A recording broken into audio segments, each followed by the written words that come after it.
Kudüs şehidimiz Hasan Saklanan hocamızı unutmayalım. Dua edelim inşallah abim, abim. Gel abi babadan gelsin. Hadi babayı Gel açın. abim. Gel abim. Gel abim.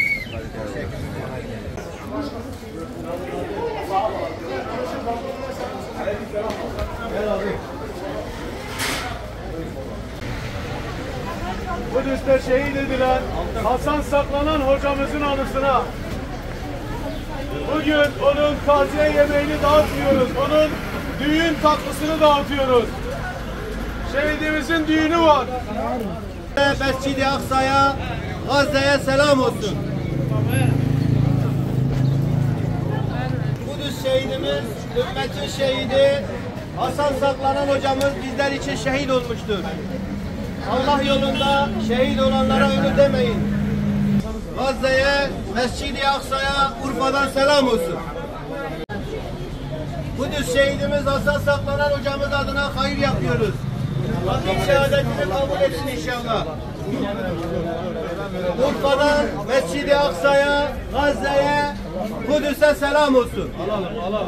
Alalım abim. Kudüs şehidimiz Hasan Saklanan hocamız adına hayır yapıyoruz. Rabbim şehadetini kabul etsin. O bizler için şehit oldu aziz kardeşlerim. Şifa niyetiyle, şifa. Onun Sinan Bey gel. Şehadet şerbeti içmesinin anısına. Rabbim şehadetini kabul etsin. Kudüs şehidimiz Hasan Saklanan hocamız şehit olmuştur.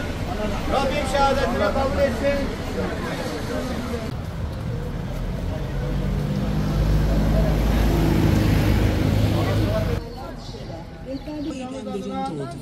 Yaşadığı ve ateşe atıldığı Hasan Saklanan'ın adına hayır yapıyoruz. Buyurun. Buyurun abiler. Gel gel.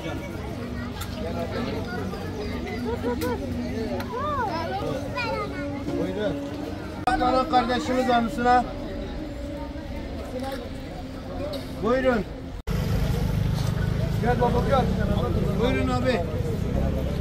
Şehit Hasan adına tatlı dağıtıyoruz.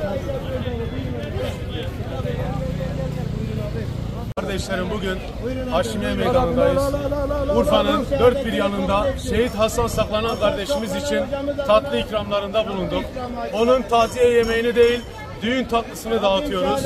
Rabbim şehadetini mübarek eylesin.